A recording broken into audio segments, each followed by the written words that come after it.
제가 한국에서 목회하는데 청년들이 가끔가다 이렇게 이야기합니다. 순진하고 착하고 교회밖에 모르는 처녀에게 오늘날 교회 왔다 갔다 하는 청년이 한마디 하는 거예요. 내가 간절히 기도했더니 하나님 너한테 가서 총하라고. 이러면 이 순진한 아가씨가 고민해요. 하나님 하라고 그러니까 이거 정말 하나님의 뜻인가 이렇게 저한테 와서 물어요. 그럼 제가 뭐라고 얘기할까요? 그 결혼 누가 하는 거예요? 제가 하는 거예요. 그러면 걔한테만, 그 청년에게만 얘기할까? 하나님이 필요하면 너에게도 얘기했을까? 누구에게도 얘기해? 하나님께서 그녀에게도 얘기했을 것입니다. 하나님께서 바울을 다메섹 성에서 만나시고 어떻게 하느냐 하면 내가 그 성에 들어가라. 그러면 너를 기다리고 있는 한 사람을 만나게 될 것이다. 말씀하십니다. 그러면 아나니아라고 하는 성에 있는 한 사람을 통해서 어떻게 하느냐면 너를 찾아오는 한 청년이 있을 것이다. 그에게 하나님의 말씀을 가르치고 은혜를 베풀라. 바울에게도 그에게도 똑같이 말씀하세요. 똑같이 말씀하세요. 그러니까 혹여나 여러분들에게 누가 찾아와서 하나님이 그러시는데 당신에게 가면 돈을 줄 거라고 이야기합니다.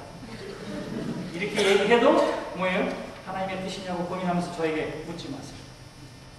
정말 필요하면 하나님께서 여러분들에게도 말씀해 주실 것입니다. 그러면 문제는 뭐냐?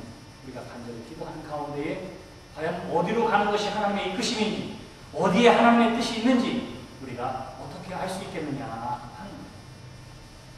오늘 성경에 나오는 조언은 어떻게 합니까? 표적을 보여달라고 얘기해요.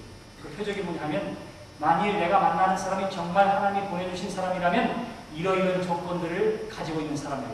그 사람이라면 하나님이 이끌어줘서 만나게 한 사람임을 내가 알겠습니다. 이렇게 얘기합니다. 세상을 살다 보면 그런 사람들 만나게 되죠. 기도하는데 어떻게 기도하느냐 하면 이렇게 기도합니다. 하나님, 내가 이번에 집을 보러 가는데 그 집에 큰 정자나무가 있으면 그게 하나님께서 허락하신 집인 줄 믿습니다. 이렇게 생각하고 하나님, 내가 교회를 결정하려고 하는데 이 교회 쪽에 쭉 달려보다가 이 교회라 마음에 팍 드는 교회가 있으면 하나님이 나에게 보내주신 나보고 가라 하는 교회로 알겠습니다. 그리고는 딱 와서 그 느낌을 중요하게 해요. 느낌. 그래서 교회를 선택하는 사람들도 있습니다. 이것이 과연 옳은 일일까? 성경에도 이렇게 한 사람이 있습니다. 그것은 누구냐면 다윗 왕이 되기 전에 숨어서 사울을 통해서 도망가게 됩니다. 그가 시글라성에 갇히게 됩니다. 그것은 한 작은 성이었습니다. 사울이 군대를 이끌고 그 사실을 알았어요. 그리고는 그 조그마한 성에 다윗이 숨어있다고 하는 사실을 알고는 완전히 포위하고 나서 백성들에게 그리고 군사들에게 이야기합니다. 하나님께서 드디어 다윗을 내 손에 붙이셨도다. 나아가 싸우자. 이렇게 얘기해요. 하나님이 사울에게 그렇게 얘기한 적이 있을까요? 없어요. 근데 보니까 이제는 도망가지 못하는 조그만 성에 완전히 우리가 포위했으니까 이건 하나님이 내 손에 붙였다. 이렇게 생각했기 때문에 하나님의 이름으로 말합니다. 하나님께서 다윗을 내 손에 붙였다. 환경을 바라보고 얘기하는 거예요.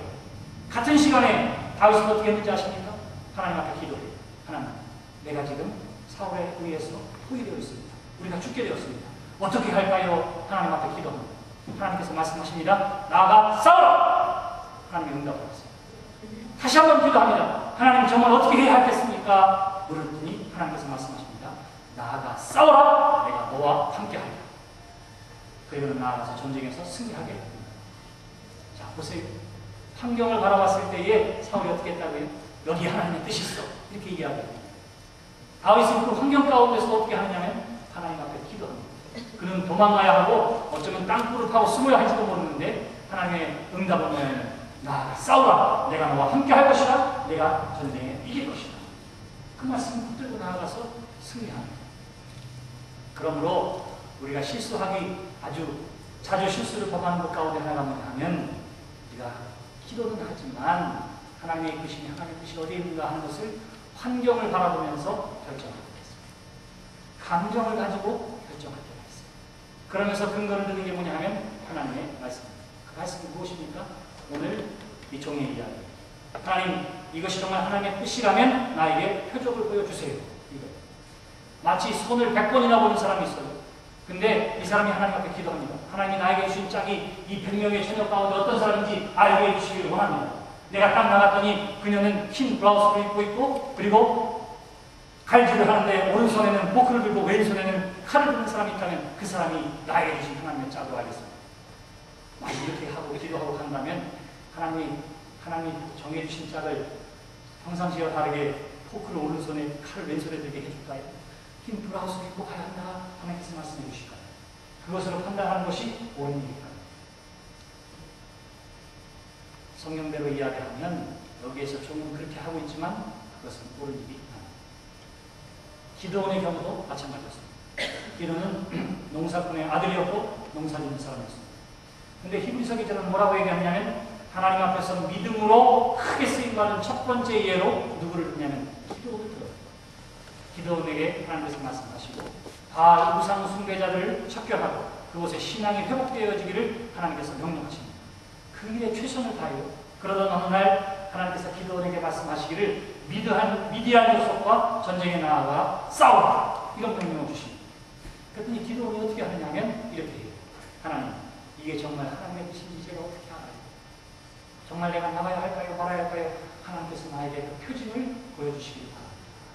그러면 양털을 가지고 나가 다른 사람들의 것은 다 놔두지만 내 것만 적게 해주세요. 그래요. 그랬더니 거기에만 있으면 그 다음 때는 그것도 부족해서 다시 한번 이야기해요. 이번에는 내 것만 마르고 다른 것 다 적게 해주세요. 그랬더니 어떻게 하지요? 정말로 그의 양털만 마르고 나머지는 다 젖습니다. 그래서 어떻게 하냐면 기드온이 하나님께서 정말 미디안과 싸우라고 말씀하신 것이 분명 하나님의 뜻이구나 이렇게 생각하고는 나아가서 전쟁에 승리합니다. 그러니까 이렇게 표적을 구하는 사람들이 보세요. 아브라함의 종도 그렇게 했고 또한 기드온도 그렇게 했으니까 우리도 그렇게 하는 것이 신앙적이지 않겠습니까? 이렇게 말합니다. 여러분들은 어떻게 생각하십니까? 성경에는 그렇게 나와 있지만 우리가 기억해야 할 몇 가지가 있습니다. 그 첫 번째는 표적을 구하는 신앙에서 다르다고 하는 그 첫 번째는 뭐냐 하면 기드온의 경우나 아브라함의 종의 경우나 다 마찬가지로 그 시대에는 이렇게 성경이 완성되지 않은 시대였습니다. 다시 말하면 하나님을 아는 지식이나 하나님의 뜻을 분별할 수 있는 근거가 부족한 시대에 살고 있었던 사람들이었습니다.